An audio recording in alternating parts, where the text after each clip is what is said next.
what's up, y'all? Duke CT here.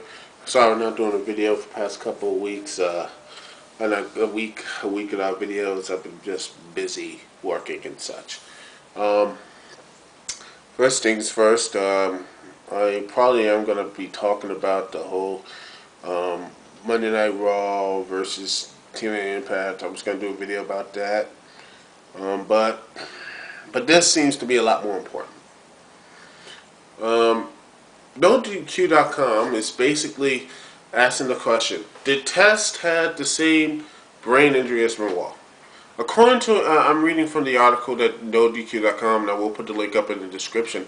NoDQ.com is saying, this is an article by Chris Kaufman.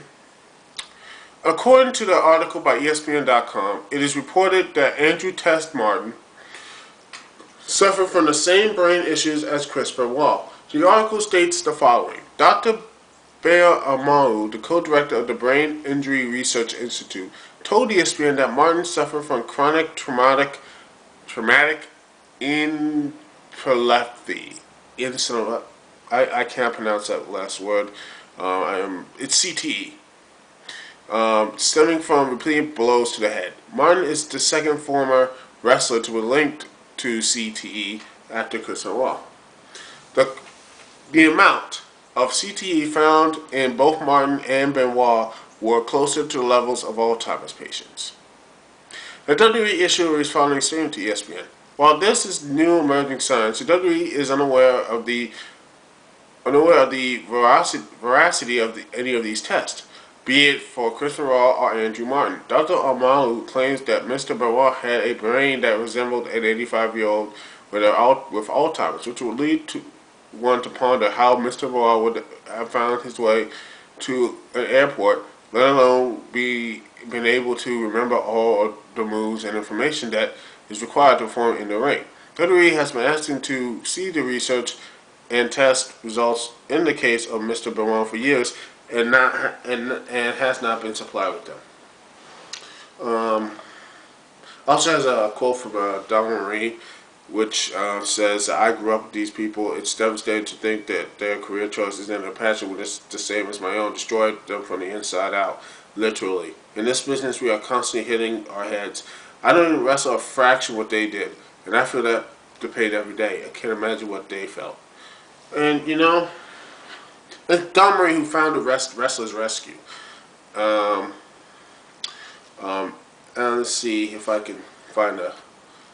I'm going to put a link to Wrestlers Rescue on the description if you or anyone else, just to see if anyone else donate this time of the year.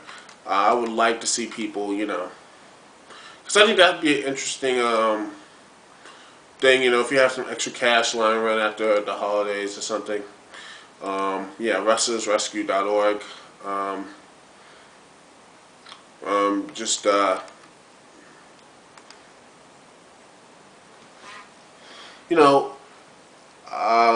Just to see if you can have any promotion or any type of just something like that, cause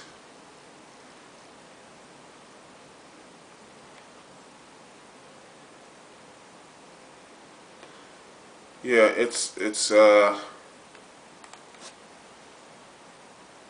this is a very good thing. It is. And because I'll put the link in the description of the website, because I think this is something that most wrestling fans, if not already know about it, should go and promote this stuff. But anyway, back to the article at hand. I don't really know what to say here. While the WWE do have a point that they should see proof, 100% proof about it. But you have to, they have to agree to some point that if you get hit in the head over and over again, the same like Benoit's moveset and all the stuff they do, plus the shows they have and the pay-per-views, you gotta wonder, those blows to the head don't count for anything. Be it the fact that plus he's not only one taking steroids, by the way, which is also bad, abusing him, but let's look at other prescription drugs he was taking as well. I don't have the list around me, but I think it was some type of antidepressants and a lot of other pharmaceutical drugs. Anyone can tell me, email me, letter response or video response or anything else. But there are a lot of other things consummating what happened on that horrible day. And with Andrew Tess Martin, if this is true by Dr. Bennett Amalu, who is a co-director of the Brain Injury Institute, of because I don't really think these guys F around or saying these things as I don't think they're just throwing it around just to throw it. That is damn near stupid. Um,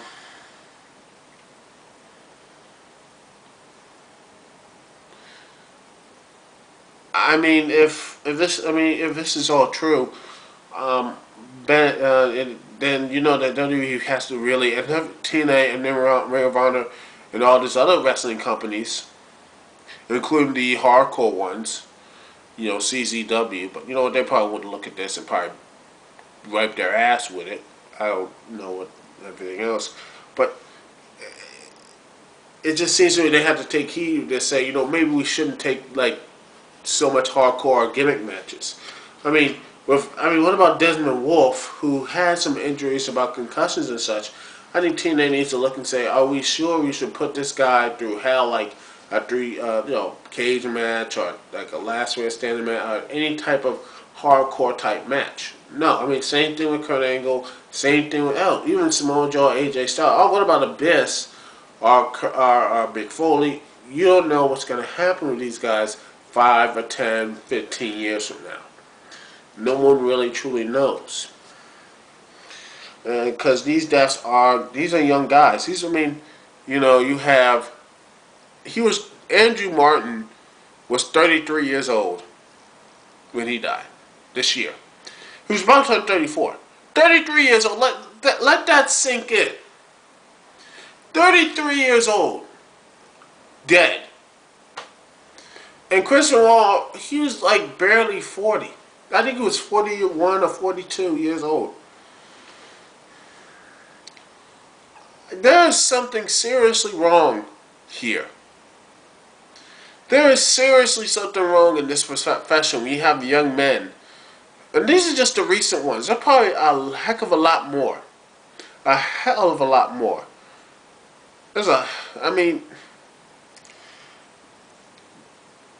It's frustrating, folks. It's damn well frustrating that it just seems to me no one in the business actually gives a F. And they wonder why people are going away from it. Be it to MMA or be it just saying screw it altogether. Because if they see themselves, if they look and say, hey, they're not changing their ways, why should I let myself or my kids watch a product or watch the wrestlers that are going to be dead in 3 or 5 years, and yet they're still doing the same old ass? But just because it's no blood does not mean they still don't go off the full throttle and everything else.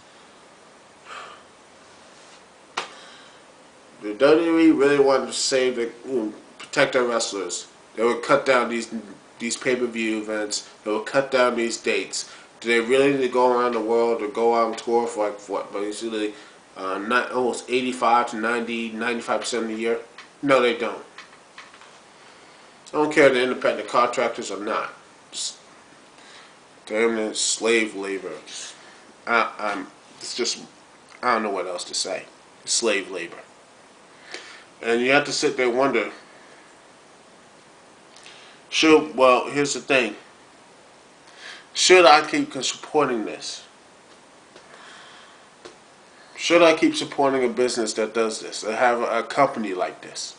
I don't know what TNA and Ring of Honor do with their workers, but as long as the WWE keeps doing this, or treating workers like this, then why should you support a business like this? I don't know. Times like this is reasons why I am embarrassed to be a wrestling fan. Or sports entertainment, or whatever that bullshit means. Man, see themselves and hopefully sleep itself at night.